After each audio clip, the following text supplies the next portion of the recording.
이른바 유병언 사망 소식이 하루 종일 방송과 인터넷을 달궜습니다. 세월호 희생자 가족 연결해서 이 소식에 대한 반응 들어보도록 하겠습니다. 그리고 유병언 사망을 둘러싼 의문들도 정리해 보겠습니다. 화려한 그래픽쇼로 전락한 선거 개표 방송에 반기를 든 시민 조직이 있습니다. 선거는 파티, 개표는 감시라는 취지에 따라 국민TV와 730 재보선 개표 방송을 준비하고 있는 선거 파티를 소개합니다. 오늘 뉴스혹에서는 얼마 전 나경원 후보가 정책 공약 협약식에 지각했던 이유를 조명합니다. 7월 22일 화요일 뉴스K 시작하겠습니다.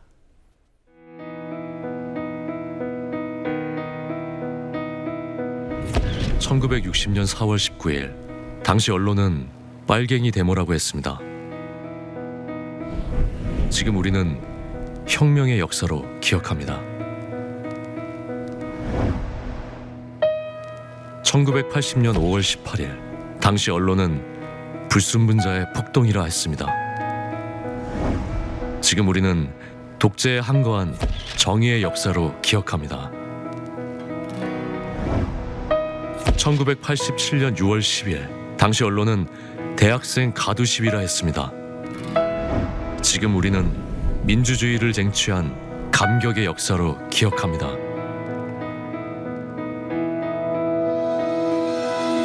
백 없고 돈 없는 노동자, 서민, 학생들이 스스로 타올라 역사를 만들었습니다. 현실은 다시 타오를 것을 요구하고 있습니다. 아니, 이미 타오르고 있습니다.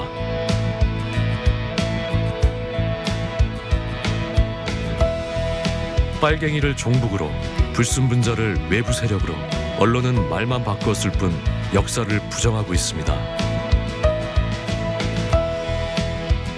2014년 4월 1일 국민TV가 개국한 이유입니다. 국민TV는 역사를 역사로 기록하겠습니다.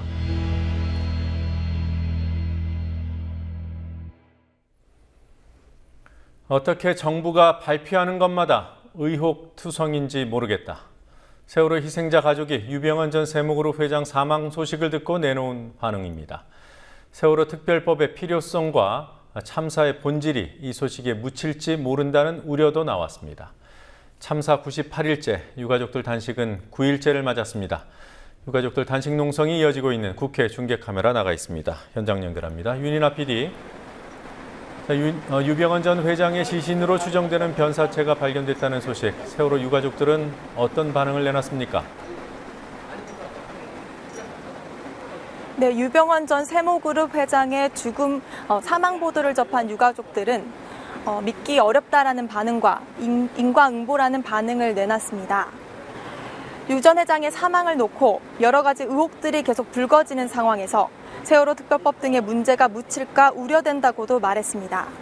세월호 가족대책위원회 김병건 위원장입니다. 유병언 씨가 변사체로 발견되었다는, 아니 이미 40여일 전에 발견되었다는 보도를 접했습니다.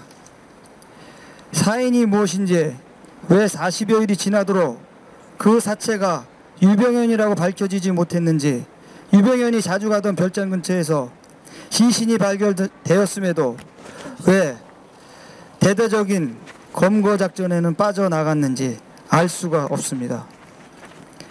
아직은 모두 의혹입니다. 어떻게 세월호 관련하여 정부가 밝히는 모든 것이 확실한 것이 의혹투성인지 모르겠습니다. 정부의 또 다른 무능을 보여주는 것 같습니다. 이 문제와 관련해서 유가족 입장을 좀 더 상세히 들어보는 순서를 뉴스 중반에 마련했습니다. 잠시 뒤에 유가족 인터뷰 진행하도록 하고요. 유가족 대책위원회가 다시 대통령 결단을 촉구를 했던데, 특별법에 대한 결단을 말하는 건가요? 네, 그렇습니다. 가족대책위는 오늘 오후 기자회견을 열고 대통령이 세월호 특별법 제정과 관련해 결단을 해줄 때가 됐다고 말했습니다. 가족대책위는 국정조사 과정에서 청와대는 국회에 자료 제출 요구도 거부했고, 감사원도 청와대에 대한 감사를 진행하지 못한 채 면죄부를 줬다고 말하며 철저한 진상규명을 위해 수사권과 기소권은 필수적이라고 말했습니다. 또 보수 우익단체들이 유가족에 대한 허위 사실을 주장하며 농성장에 난입해 폭력을 행사한 것에 대해서도 가족들이 제출한 법률안을 제대로 봐달라고 호소했습니다. 어버이 연합이나 엄마 부대 봉사단들은 저희 가족들의 본뜻을 제대로 몰라주시고 저희들의 성형판을 부수기까지 하셨습니다. 저희 가족들이 마련한 특별법에 있지도 않은 내용을 가지고 저희 가족들에게 화내지 마시고 저희 가족들의 법률안을 한번 제대로 봐주셨으면 합니다. 박근혜 대통령은 5월 19일 대국민 담화문에서 세월호 참사 전후가 달라져야 한다면서 필요하다면 특검을 해서 모든 진상을 낱낱이 밝히고 처벌하겠다고 했고, 여야와 민간이 참여하는 진상조사위원회 구성을 포함한 특별법 제정도 제안했습니다. 대통령이 5월 19일 흘린 눈물이 악어의 눈물이 아니라면 이제 대통령의 말씀대로 철저한 진상규명을 위한 특별법 제정 결단을 내리셔야 합니다. 국정조사를 제대로 해도 모자랄 판에 국조특위 위원장 거취 문제가 불거져 있습니다. 심재철 위원장, 본인은 일단 버티겠다는 입장이던데요. 가족들의 사퇴 요구는 강경한 수준입니까? 네, 가족대책위는 심재철 의원을 세월호 국정조사특위 위원장으로 인정할 수 없다고 밝혔습니다. 가족대책위는 심 위원장이 유족들에 대한 악의적인 매도로 일관한 글을 리트윗하면서 여론소통 과정이었다는 궤변으로 모면을 시도하고 있다고 말했습니다. 또 가족들이 보상이 아닌 진상을 밝힐 것을 요구하고 있음에도 불구하고 심 위원장이 악의적인 비방글을 유포했다고 말했습니다. 그러나 심재철 위원장은 오늘 오후 국회 정론관에서 기자회견을 열고 특위위원장에서 사퇴할 생각이 없음을 명확히 했습니다. 새정치민주연합 박영선 원내대표가 심 위원장의 사퇴를 요구한 것에 대해 야당이 카톡 일부를 전달한 것을 본인이 희생자를 음해한 것처럼 왜곡하고 있다며 야당이 국가적 참사를 정략적으로 이용하고 있다고 비판했습니다. 여야의 특별법 협상 상황 점검해 보도록 하겠습니다. 오늘 비공개 협상을 했던데요. 진전이 좀 있었습니까?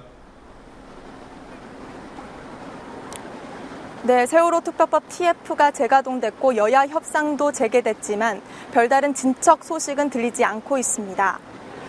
TF 양당 간사인 홍일표 새누리당 의원과 전해철 민주연합 의원, 그리고 주호영 새누리당 정책위의장과 유은근 민주연합 정책위의장이 오늘 오전 국회에서 비공개 협상을 진행했습니다. 수사권 부여에 대해 새누리당이 강력히 반대하고 있는 상황에서 오늘 새정치연합은 기존 입장에서 한 발 물러서 특별검사를 조사위원회에 포함시켜 수사권을 행사하는 방안을 제안했습니다. 하지만 절충안에 대해서도 새누리당은 싸늘한 반응을 보였습니다.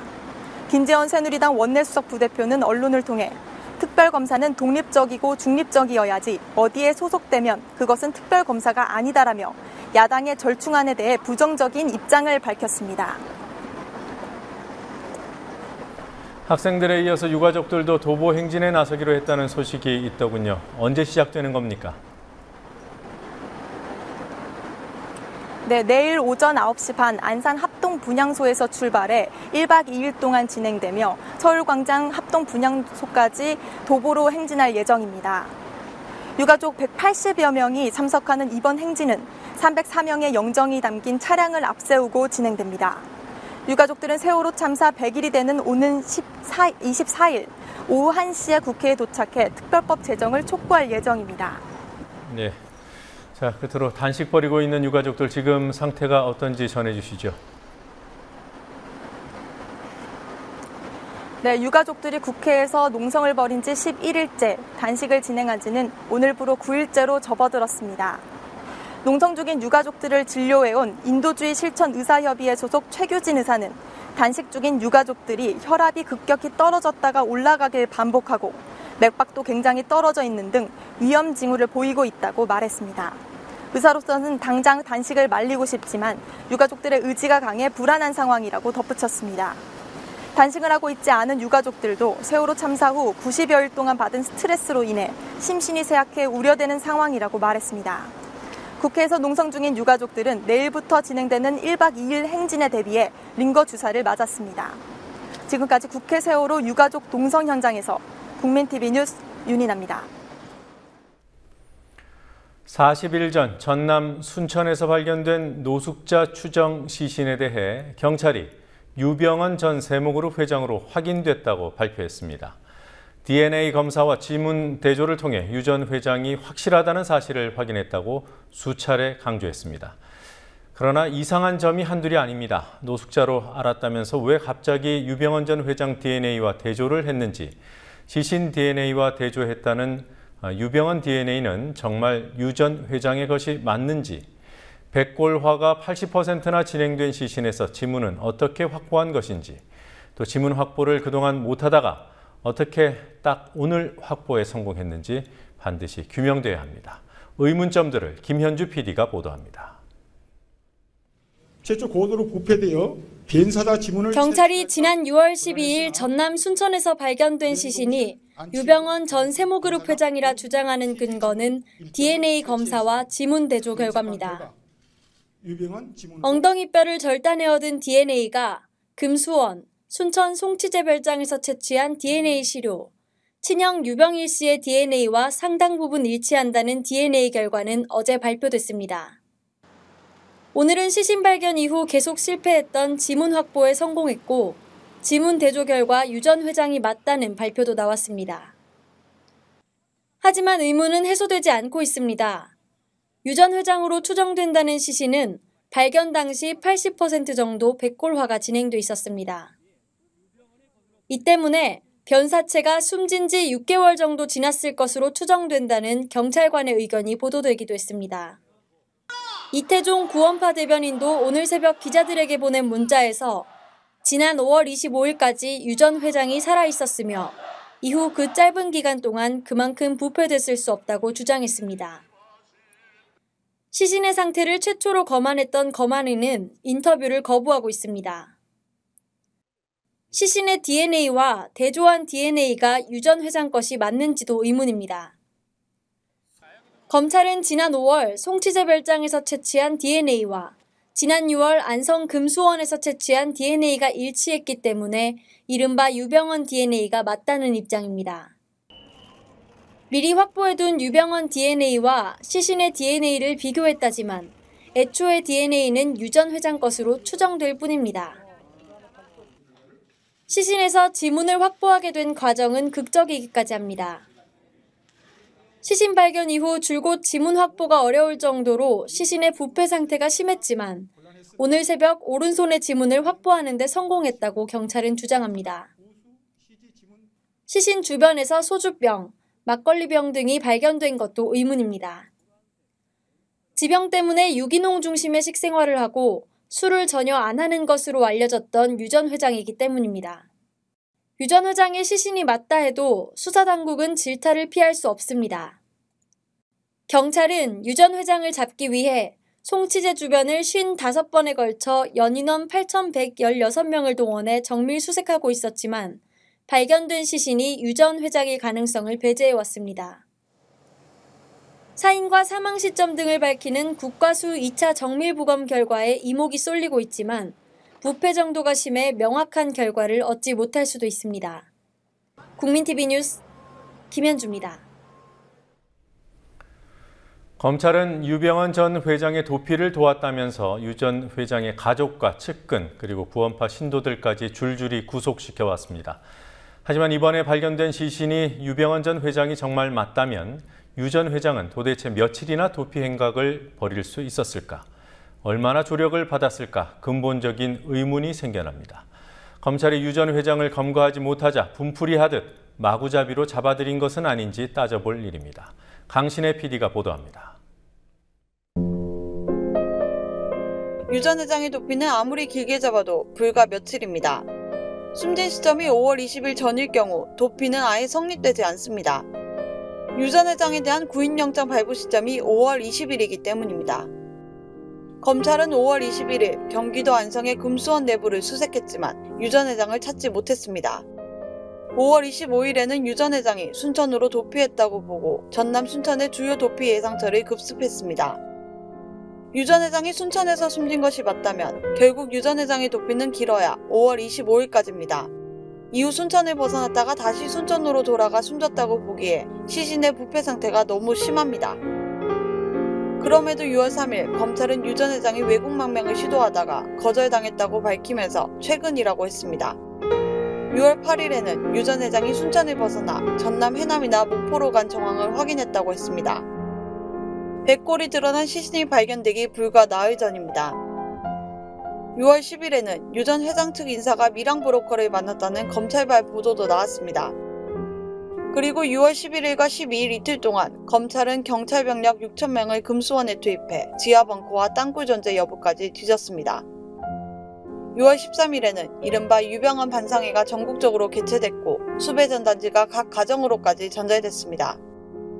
이런 과정을 통해 일반 시민들이 유병헌의 도피 행각이 수많은 조력자들에 의해 장기적이고 매우 치밀하게 이뤄진다고 믿게 됐고 도피 조력자들이 줄줄이 구속되는 것을 당연하게 생각했을 수도 있습니다. 검찰은 순천을 급습했던 5월 25일부터 유 전 회장을 놓친 분풀이를 하듯 이른바 구원파 신도들을 체포하기 시작합니다. 체포됐다 풀려난 신도들을 빼고 6월 초까지 구속된 신도들만 5명입니다. 이후에는 유 전 회장의 측근과 가족, 인척들이 본격적으로 구속됩니다. 6월 7일에는 유 전 회장의 처남인 권호균 씨, 15일에는 측근으로 알려진 모래알 디자인 이사, 6월 16일에는 유 전 회장의 친형인 유병일 씨와 이른바 신엄마가 구속됐습니다.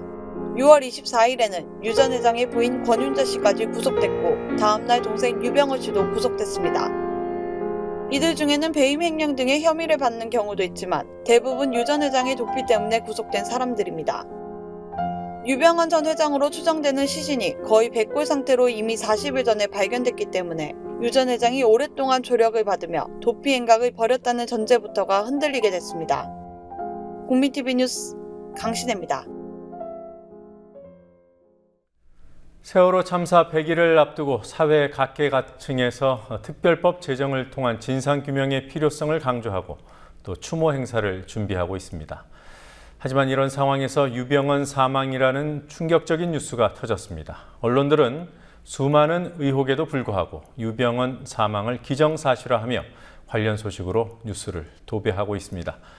이런 상황을 세월호 희생자 가족들은 어떻게 바라보고 있는지 궁금합니다.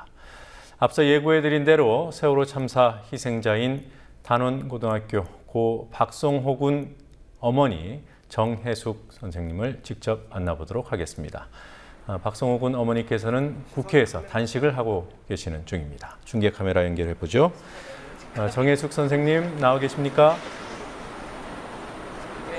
네, 안녕하세요. 네. 지난 일요일, 그러니까 20일부터 단식을 시작하신 것으로 들었습니다. 어떤 생각으로 단식에 합류하시게 됐습니까? 네, 이 시대의 징표에 가만히 있을 수는 없어서요. 유가족으로서 그냥 슬퍼만 하고 있을 수는 없어서 우리가 이렇게 단식을 불사하면서까지도 위정자들에게 이번 많은 생명을 구하는 법을 제정해달라고 이렇게 요구하는데도 끄떡하지 않는 그들에게 항의하고 싶어서 그래서 단식에 참여했습니다. 몸 현재 상태는 좀 어떠십니까? 네, 괜찮습니다. 기운이 좀 빠졌을 뿐 다른 건 괜찮습니다. 유병헌 전 세모그룹 회장 사망 소식이 온통 방송을 도배하고 있습니다. 이 소식 접하셨을 텐데요. 어떤 생각이 드시던가요? 왜 지금 하필이면 유병헌 사건을 저들은 내놓고 있는가? 지금 죽은 사람도 아니고 이미 죽은 지가 한참 된 사람을 왜 지금 하필이면 세월호 특별법을 4.16 특별법을 제정해야 되는 골든타임 시간에 그들이 왜 이래야만 하는가? 또 이 사건으로 유병헌 사건으로 그가 죽었다는 그것으로 세월호를 묻으려고 하는 그들의 생각이 너무 우습게 보입니다. 그런다고 진실이 묻어지지는 않고 그런다고 세월호 사건이 사라지지는 않습니다. 무엇 하나 해결된 게 없는 세월호 사건입니다. 그리고 또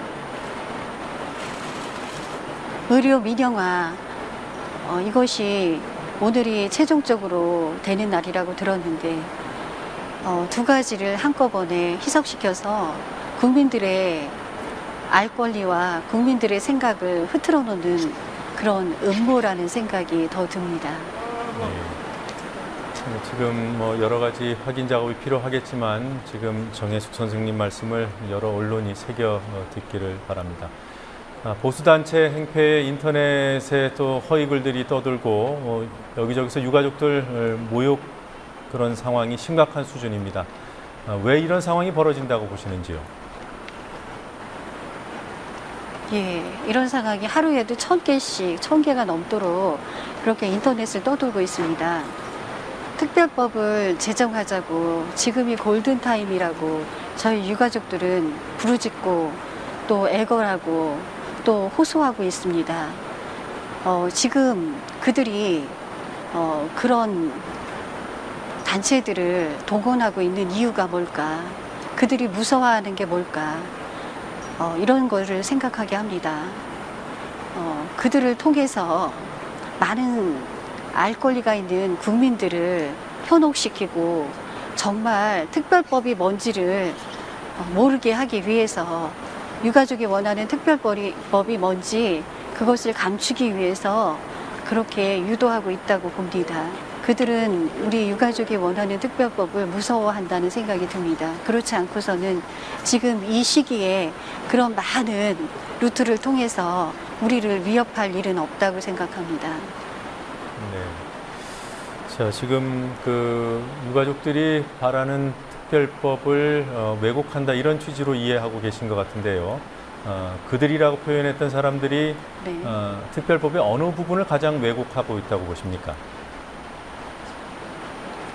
예, 수사권과 기소권, 이것을 주고 싶지 않은 그들이라고 생각합니다. 위정자들이겠죠? 예.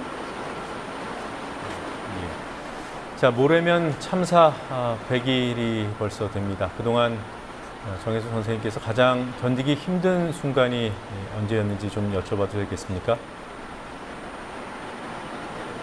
지금처럼 저렇게 음모로 모든 것을 덮어버리고 있는 그 모습입니다. 아무것도 하지 않았고 아무것도 드러난 것이 없습니다. 아직도 팽목항에는 10명의 아이들이, 10명의 시신들이 가족을 찾아오지 못하고 구천을 헤매고 있는데 무엇이 끝났다고 저들이 하는지, 다 끝난 것처럼 묻어두자고 하는 그 모습, 모든 음모를 하는 그 모습이 가장 힘듭니다. 예. 자, 끝으로 시청자들께 하고 싶은 말씀 있으시면 한 말씀 부탁드리죠. 네, 진실은 침몰하지 않는다고 봅니다. 이제까지 많은 사건, 사고, 우리나라에 아픈 사건, 사고가 많았는데 그때마다 특별법을 주장했고 또 울부짖었습니다. 그러나 언제나 우리는 위정자들의 그들의 벽을 넘지 못하고 국민을 위한, 국민의 생명을 위한 법을 만들지 못했습니다. 그래서 이번에 또한 세월호 참사가, 너무나 큰 참사가, 있어서도 안 되는 참사가 일어났다고 봅니다. 세월호 참사가 마지막이기를 저희는 바랍니다. 그렇게 되도록 국민이 일어서 주시기를 바랍니다. 위정자들이 안 하고 있지만 그 위정자들을 뽑은 국민이 직접 일어서서 이번만큼은 특별법을 제정해서 많은 국민의 생명을 지키는 법을 만들어 가서 더 이상 이렇게 희생되는 생명이 없고 안전을 보장할 수 있고 안전한 나라를 만드는데 힘을 다해 주시기를 바랍니다. 네. 지금 유가족들이 요구하고 있는 특별법에는 일부 세력이 유포하고 있는 보상 문제라든가 의사자지장 이런 부분들이 강조된 법이 아니라는 점을 말씀을 시청자 여러분들께 드리도록 하겠습니다. 네, 지금 어려운 가운데 인터뷰 응해 주셔서 고맙습니다.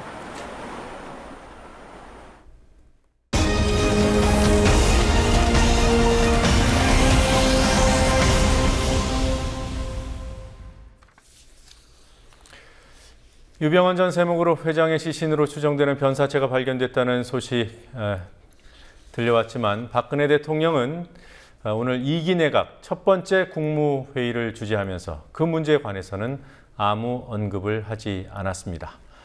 유 전 회장을 체포하라는 지시를 공개적으로 여러 번 했던 그동안의 모습과는 완전히 달랐습니다.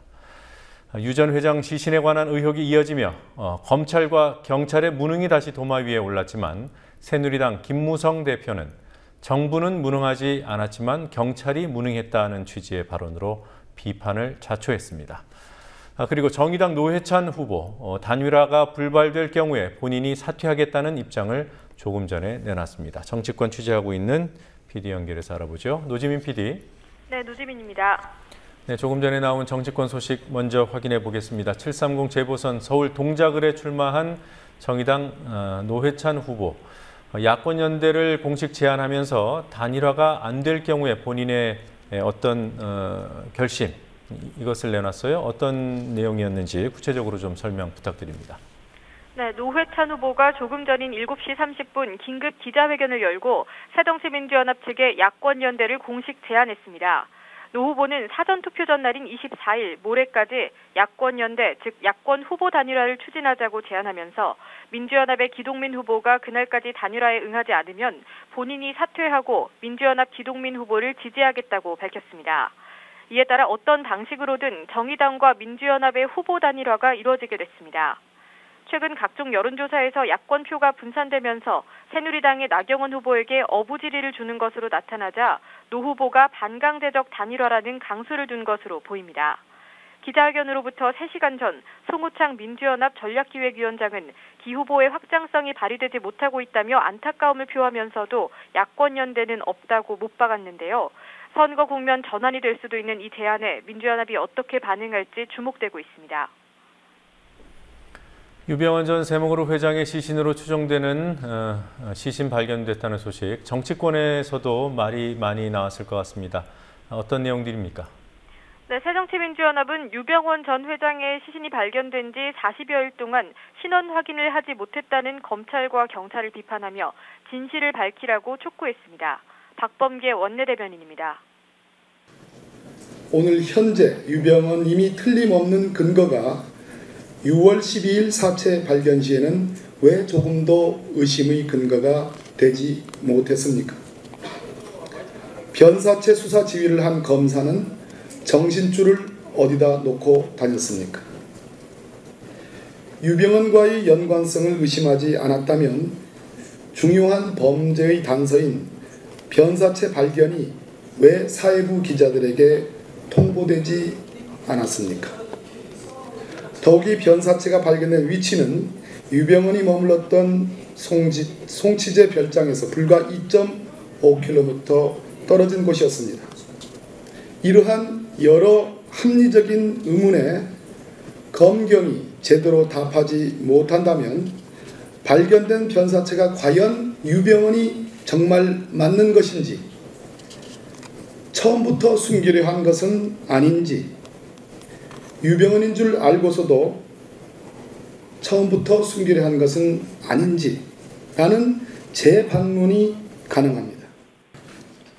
유기홍 수석대변인은 유 회장 체포를 5번이나 지시했던 박근혜 대통령이 왜 오늘 국무회의에서는 아무런 말도 하지 않았냐고 지적했습니다. 박영선 원내대표는 아침 회의에서 유병헌도 죽고 진실의 한 조각도 땅에 묻혔다며 대한민국은 전무후무한 신뢰의 위기에 빠졌다고 강력하게 비판했습니다. 반면 새누리당은 대변인 브리핑을 통해 허탈하고 충격적이라면서 검찰에 흔들림 없는 후속 수사를 주문하는 데 그쳤습니다. 김무성 새누리당 대표는 울산 선거 유세 과정에서 유 전 회장의 시신을 확인하지 못한 건 정부가 아닌 경찰의 무능이라는 취지로 발언해 비난을 자초하기도 했습니다. 자, 광주 광산을 재보선에 출마한 민주연합 권은희 후보의 재산 문제, 남편 회사의 가치를 평가할 수 있는 자료를 내놔야 한다는 지적이 있었죠. 당이나 후보 측에서는 어떻게 한답니까? 네, 민주연합과 권 후보 측은 추가로 공개할 내역은 없다는 입장입니다. 송우창 민주연합 전략기획위원장은 오늘 오후 기자간담회에서 권 후보 남편의 회사가 작년에 소득이 처음 발생했을 정도로 적자 기업이었다며 추가로 신고하거나 공개할 내역이 없다고 말했습니다. 어제 뉴스K 취재진에게 권 후보 남편과 남편 법인 이사들이 회사 자료 공개 시점을 조율하고 있다고 했던 박범계 원내대변인은 앞으로 이 문제에 대해서는 노코멘트라고 말했습니다. 당 차원에서 대응을 안 하는 쪽으로 선회한 것으로 보입니다. 그리고 새누리당 후보들의 재산 축소 의혹은 어떻게 됐습니까? 네, 수원병 김용남 후보가 마트가 들어선 땅을 논으로 신고해 3억 7천여만 원의 재산을 적게 신고한 문제인데요. 김 후보가 잘못을 시인하고 재산을 다시 신고하겠다고 했지만 선관위는 공보물 배포가 이미 끝났다며 거부했습니다. 송우창 민주연합 전략기획위원장은 허위 신고된 대지위의 대형마트 역시 등기부등본상의 소유자는 김 후보라고 밝혔습니다. 등기부등본이 사실이라면 김 후보는 허위 축소 신고뿐 아니라 상당한 규모의 재산을 누락해 신고한 셈입니다. 오마이뉴스는 오늘 2002년 검사였던 김 후보가 농업인 자격이 있어야 하는 농지를 구매했다며 농지법 위반 혐의까지 제기했습니다. 민주연합 측은 김 후보가 당선 목적의 허위 재산 신고를 금지한 공직선거법 제250조 1항을 위반했다며 수원지검에 고발장을 제출했습니다. 한편 경기도 선관위는 김용남 후보 측에 오는 25일까지 소명 자료를 제출하라고 통보했으며 위법으로 판단될 경우 투표 당일 각 투표소에 재산 허위 신고 사실을 게시할 계획입니다. 재보선 이제 8일 남았습니다. 여야 오늘은 어떤 지역의 표심을 공략했습니까?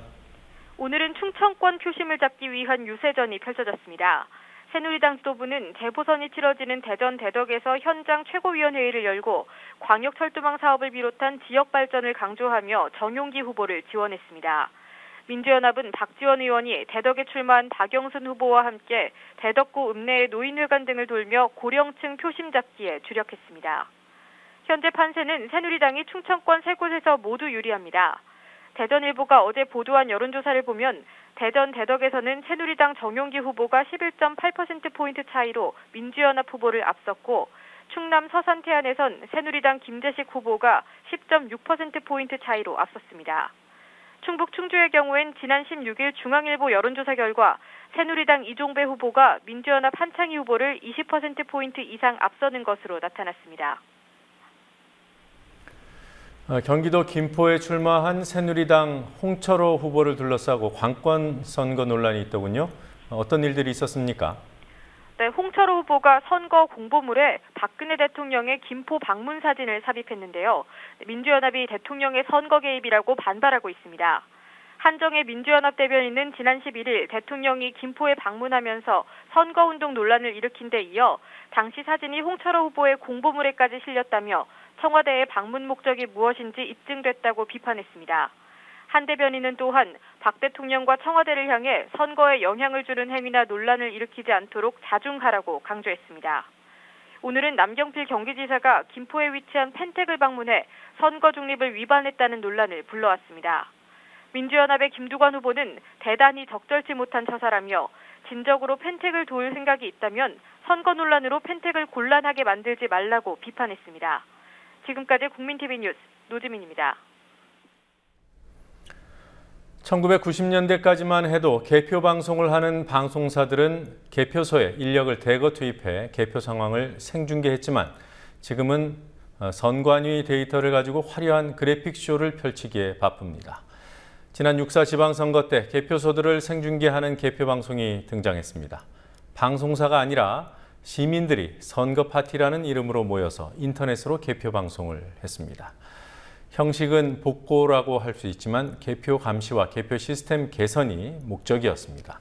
국민TV가 선거 파티와 함께 오는 7월 30일 730 재보궐선거의 개표 방송을 준비하고 있습니다.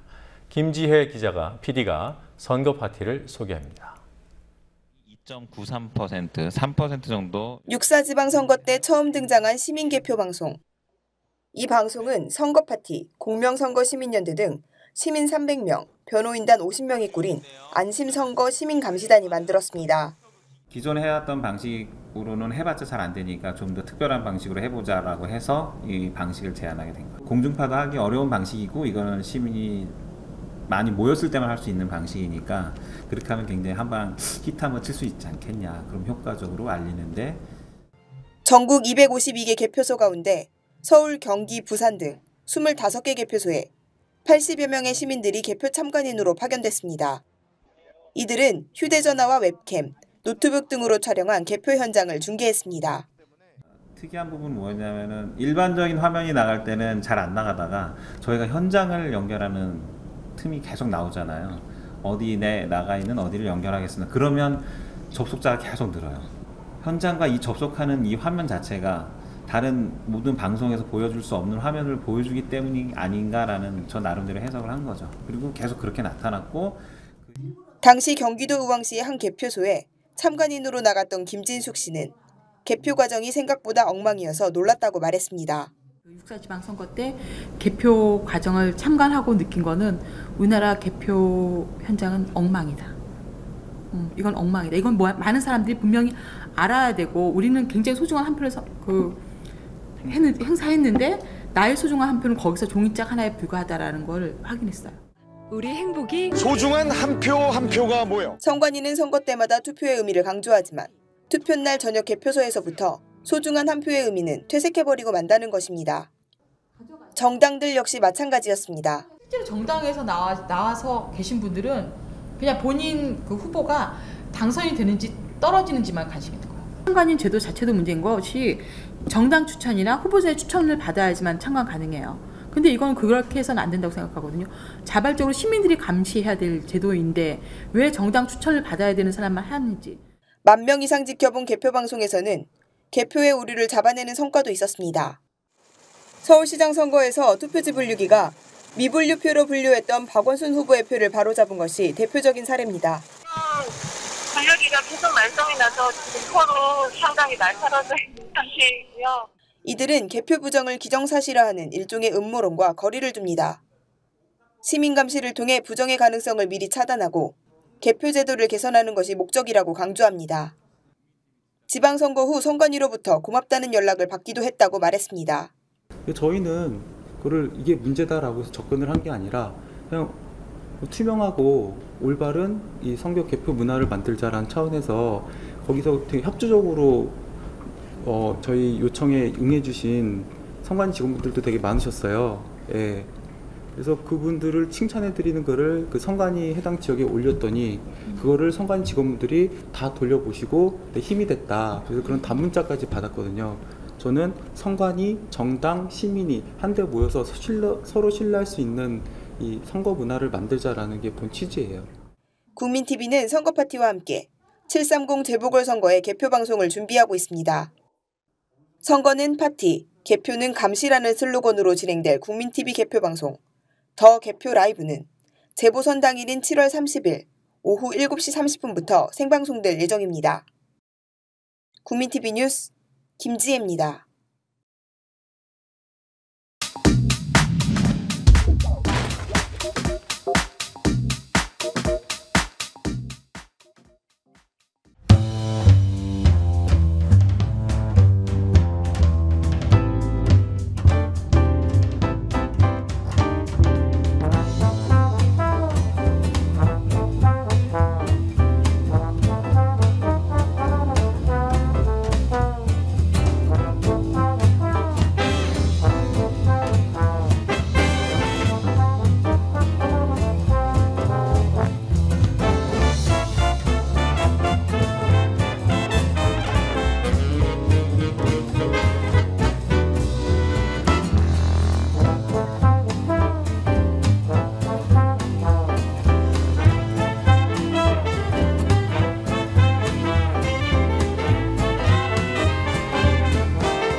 한국전력의 경남 밀양에 이어서 경북 청도 송전탑 공사를 강행해 또 다른 충돌이 시작됐습니다. 보건복지부가 의료 민영화에 대한 반대 여론을 차단하기 위해 홈페이지를 일부러 다운시켰다는 의혹이 제기되고 있습니다. 오늘 나온 뉴스들 황준호 뉴스 취재팀장과 함께 살펴보도록 하겠습니다. 어서 오십시오. 예. 자, 먼저 한전 소식. 경북 청도의 송전탑 공사가 강행됐어요. 예, 시민단체들이 오늘 광화문광장, 서울 광화문광장에서 청도 삼평리 송전탑 공사를 폭력적으로 강행한 한전과 경찰을 규탄하는 기자회견을 가졌습니다. 삼평리 송전탑 건설은 송전선로를 지하로 설치해달라는 주민들의 반대 때문에 지난 2년 동안 공사가 중단된 상태였습니다. 그러다가 한전이 최근에 올 연말까지 송전탑 설치를 마쳐야 된다라는 결정을 내렸고, 어제 새벽에 5시에 기습적으로 송전탑 주변에다가 한전 직원과 경찰을 투입해서 그 송전탑 반대 주민들을 시설물을 철거하고 자재를 운반하면서 공사를 재개했습니다. 이 과정에서 주민들 그리고 시민단체들하고 경찰이 충돌해서 10명이 연행됐고 3명은 부상을 당해서 병원으로 옮겨지기까지 했습니다. 네. 자, 의료 산업을 오직 돈벌이 수단으로 만든다는 그런 비판을 받고 있죠. 예. 의료법 시행규칙 개정안. 입법 예고 기간이 오늘로 끝나는 거 아닙니까? 그렇습니다. 그래서 전국 보건의료노조의 파업은 지금 전국 이곳저곳에서 계속이 되고 있고요. 네. 오늘은 야당과 보건의료계 그리고 노동시민단체들이 의료 민영화 저지를 위해서 힘을 모으기로 했습니다. 서울 대방동 여성프라자에서 민주연합의 안철수 대표를 비롯해서 또 의사협회장, 치과의사협회장, 한의사협회장 이런 사람들, 그런 의료협회 대표들, 또 의료민영화 반대를 위해서 구성된 시민단체 대표 이런 사람들이 모여서 의료 영리화 저지를 위한 공동간담회를 개최했습니다. 이들은 국민들의 건강권을 지키기 위해서 의료 영리화를 저지하겠다는 대국민 약속까지 발표했습니다. 정치권 대표로 참석한 안철수 공동대표는 박근혜 정부가 지방선거가 끝나자마자 의료법 개정안을 밀어붙이고 있다라면서 국민을 무시하는 처사라고 비판했습니다. 네. 자, 입법 예고 마지막 날인 오늘 보건복지부 그 홈페이지에 문제가 있지 않았습니까? 예. 일부러 그랬다는 지적이 있더군요. 그렇습니다. 오늘 오전에 보건복지부 홈페이지에 접속이 원활치 않으면서 이 의료민영화 반대 게시물이 쇄도하는 것을 막기 위해서 일부러 홈페이지 접속을 어렵게 한 게 아니냐 이런 의혹이 제기됐습니다. 오전 11시까지 일단 접속은 됐지만 그 의료법 시행규칙이 어떤 건지를 확인하고 거기에다가 의견을 쓸 수 있는 페이지, 여기에서만 서비스가 안 되는 아주 특이한 상황이 반복됐습니다. 그래서 누리꾼들은 접속자가 폭주할 때라면 전체 홈페이지가 다운되지 이런 현상은 잘 생기지 않는다 라면서 보건복지부의 접속 차단이 있었던 게 아니냐라고 주장했습니다. 왜냐하면 의료법 개정안 시행 절차를 보면은 복지부는 입법 예고 기간 동안 수렴된 의견들을 이걸 심사할 때 같이 제출해야 됩니다. 그런데 오늘까지 복지부 홈페이지에 실명으로 올라온 반대 의견을 보면은 반대 의견은 6만 건, 그리고 찬성 의견은 많아야 수십여 건에 그친 그런 상황입니다. 그래서 그런 걸 보면 누리꾼들의 의혹 제기가 합리적인 의심일 수 있다라는 지적이 나오고 있습니다. 홈페이지는 오후에야 정상 작동이 됐는데요. 보건복지부는 접속자 폭수로 생긴 오류일 뿐이다 라는 주장을 했습니다. 네. 그 접속이 원활치 않았던 현상도 좀 특이했고, 예. 그리고 또 접속을 막을 만한 어떤 이유도 있었어요. 충분했습니다. 예. 네. KBS 간부가 세월호 유가족을 이익 집단이라고 했습니까? 예, KBS 프로그램 다큐멘터리 3일이 참사 100일을 즈음해서 제작 중이던 유가족 관련 아이템이 기획제작국장 그리고 부장의 지시로 중단됐습니다. 특히 이 다큐 3일 책임 PD, CP라고 하죠. 장영주 부장이 유족들은 이익 집단이고 이익의 한 당사자로서 자기들이 옳다고 생각하는 것을 위해서 농성하고 있다라고 하면서 농성 유족들을 취재한다면 균형감과 공정성을 상실한다라는 이유로 제작 중단을 지시했다고 전국 언론노동조합 KBS 본부가 어젯밤에 공개했습니다. 그러고 나서 논쟁이 벌어졌는데요. 다큐 3일의 홍기호 PD는 그런 부장의 주장대로라면 갈등과 논쟁의 현장을 취재한 모든 르포는 다 중립성을 상실한 다큐가 되는 거냐 이런 주장을 반박을 했습니다. 그러니까 그 장영주 부장이 사내 게시판에 글을 올렸는데요. 국회 내부 농성을 KBS가 장려하는 것은 어떻게 생각하냐라는 의문을 제기했습니다. 그러니까 다시 새 노조가 KBS 프로그램이 이 다큐 3일이라는 프로그램이 농성 현장을 다룬다면 농성을 장려하는 거냐 이런 반문을 또 내놓기도 했습니다. 네. 그럼 비판 보도하면 비판받아야 될 대상을 장려하는 게 되나요? 예, 그런 셈이 됩니다. 이런 장영주 CP의 얘기대로라면. 자, 유가족들이 혹시 이 사실을 알고 있는지요? 예, 알고 있고 오늘 오후 국회 본청에서 기자회견을 할 때 이 문제를 잠깐 언급을 했습니다. 네. 공영방송에 높으신 분들이 저희들에게 가진 이런 인식 때문에 정말 피눈물을 흘리지 않을 수 없다라면서 가족들의 아픔과 상처를 더 크게 하지만 그럴수록 자신들은 특별법을 반드시 만들겠다라는 말을 했습니다. 또 새정치민주연합의 최민희 의원은 이 장영주 부장이라는 사람은 길환영 전 사장의 퇴직 논란 당시에 보직을 사퇴하면서 심야토론 아이템 선정 같은 데 길 사장이 개입했다는 사실을 폭로했던 그런 당사자였다라는 점을 다시 지적하면서 그랬던 사람이 이제 와서 이렇게 말이 안 되는 소리를 하는 걸 보면은 더 윗선이나 어떤 외부의 개입이 있었던 거 아니냐 이런 의혹을 제기하기도 했습니다. 네. 자, 그리고 군 당국이요, 사이버 사령부, 대선 때 활동했던 사이버 사령부에 조직적인 정치 개입이 있었다 이런 결론을 내렸어요. 예, 일단 예를 들어서 말씀드리자면 군수사 당국은 지난 대선 당시에 문재인 후보의 포스터에서 사람이 먼저다 문재인 이렇게 써 있던 것을 북한이 먼저다 문재인 이렇게 패러디해서 배포한 사람이 사이버사의 대북 심리전단 소속 김모 하사라고 밝혔습니다. 수사당국은 이런 식으로 사이버사가 심리전단 아래에 3개의 조직을 두고 정보 수집, 또 정책을 개시, 대응 논리 개발 이런 3가지 활동을 해온 것을 확인했습니다. 그리고 수사가 시작되기 직전에 삭제됐던 정치 댓글을 1차로 복원을 해보니까 정치 관련 글은 3만여 건으로 지난 중간수사 발표 때보다 2배 이상 늘어났다고 밝혔습니다. 국방부 조사본부는 조직적인 정치 개입이 있었다는 결론을 내리고 형사처벌 대상을 확정했다고 KBS가 어제 9시 뉴스 그리고 오늘 낮 뉴스에서 보도를 했는데요.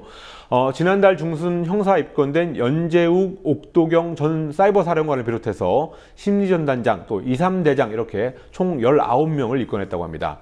이거에 아직까지 공식 발표된 것은 아니고요. KBS의 보도만 나온 상태입니다. 네. 자, 지난해 12월 중간 발표 때랑 비교를 좀 해보죠. 전현직 사령관은 관여되지 않았다는 결론이 그 당시에 나오지 않았습니까? 그렇습니다. 이번에는 입건이 된다는 얘기예요? 그렇습니다. 예. 그때는 지난 12월에는 전현직 사령관은 사이버 심전당 단장에게 지시한 적이 없었다라고 하면서 사이버사 요원들만 기소했었습니다. 그렇지만 군 조사본부는 옥도경 전 사령관 그리고 그 전에 사이버 사령관으로 재직했다가 박근혜 정부에서 청와대 국방비서관을 지냈던 연재욱 씨 이 2사람을 정치 관여죄로 형사 입건했습니다. 그렇지만 김관진 당시 국방장관, 현재는 청와대 안보실장이죠. 이 김관진 국방장관에게는 정치 개입 활동이 보고되지 않았다라고 하면서 김관진 장관의 개입은 여전히 부인하고 있는 상태입니다. 최종 수사 발표는 다음 달 초에 있을 거라고 합니다.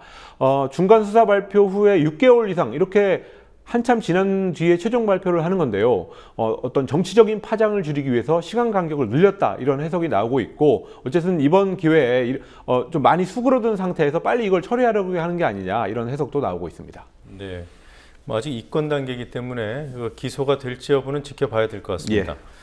자, 최경환 경제부총리가 대기업들의 임금 인상이나 또 배당 형식으로 보유하고 있는 유보금을 좀 풀어라. 이런 제도를 만들겠다 이런 입장을 발표했더군요. 예, 최경환 부총리가 오늘 대한상공회의소에서 경제 5단체장하고 간담회를 가졌는데요. 대기업이 특히 임금 인상이나 배당을 늘릴 경우에 그만큼 세금을 지원해서 전체적으로 기업들이 부담이 늘지 않게 하겠다라는 제안을 했습니다. 일본식으로 임금을 늘려서 소비를 확대하겠다는 건데요. 그렇지만 이 방안을 다르게 말한다면 대기업의 임금 인상이라든지 또 배당 확대 이런 것들을 국민의 세금으로 메워주는 그런 세계적으로 유례를 찾아보기 힘든 특혜입니다. 일본에서는 노동자들에게 임금을 올려주라 이런 요구만 했지 그 부분을 세금으로 메꿔주겠다 이런 얘기는 하지 않았습니다. 특히 이 배당 확대분은 보전이라는 것은 일시적으로는 주식 배당을 노리는 어떤 해외 투기자금이 유입되면서 주가를 끌어올리는 그런 효과를 기대할 수 있습니다. 그렇지만 재정 건전성 악화라든지 국부의 유출, 임금 양극화 이런 심각한 부작용을 나올 수 있어서 많은 우려가 나오고 있습니다. 네, 뭐 말은 임금까지 끼워 넣어서 했지만 비중이 배당 쪽에 실려 있는 게 아닌가 싶어요. 그런 점도 있습니다. 배당이 늘어나면은 아무래도 주식을 가지고 있는 또 많은 주식을 갖고 있는 대주주들이 또 유리해지는 거 아니겠습니까? 그렇습니다.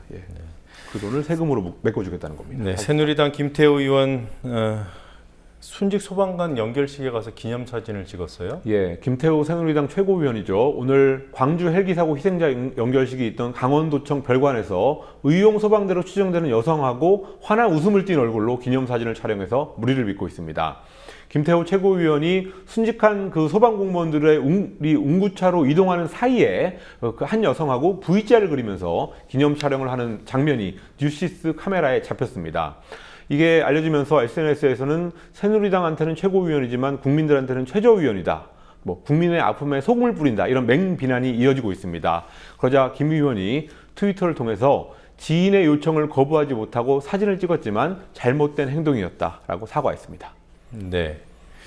자, 오늘 오후 태백역 근처에서 열차 사고가 있었습니다. 사망자도 나왔고요. 예, 오후 5시 50분쯤에 강원도 태백시의 태백역과 문곡역 사이에서 강릉행 무궁화호 열차 그리고 서울행 관광열차가 정면으로 충돌하는 사고가 발생했습니다. 이 사고로 승객 1명이 숨지고 83명이 중경상을 입어서 인근 병원으로 이송됐습니다. 숨진 60대 여성 승객은 아직 신원이 확인되지 않고 있습니다. 사고 당시에 관광열차에는 40명, 그리고 무궁화호 열차에는 63명 등 모두 103명의 승무원이 타고 있었는데요. 사고까지 승객들은 아무런 문제를 못 느꼈고 폭발물 같은 굉음을 듣고 나서야 사고를 알았다고 증언했습니다. 경찰은 단선 구간, 그러니까 열차가 복선이 아니라 단선 구간에서 충돌한 것으로 볼 때 열차 한 대가 철로를 잘못 들어왔거나 아니면 신호체계 이상 때문에 이런 사고가 난 것으로 보고 정확한 사고 원인을 조사하고 있습니다. 네, 모두 103명의 승객이 타고 있었는데 숨지거나 다친 분이 83명이에요. 거의 상당히 많은 사람들이 다친 셈입니다. 네, 자, 여기까지 듣겠습니다. 수고하셨습니다. 예.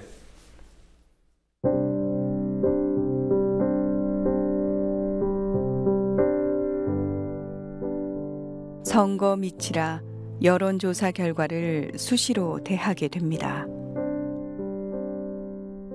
오늘 다르고 내일 다른 조변석계의 여론을 두고 입방아 찌어대는 분석보다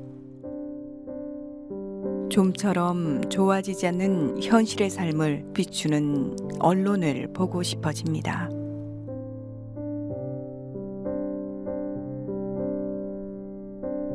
현실의 삶이 수시로 좋아지고 나빠질 리 없는데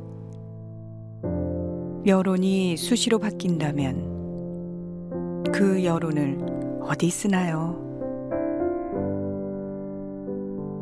허망한 여론조사.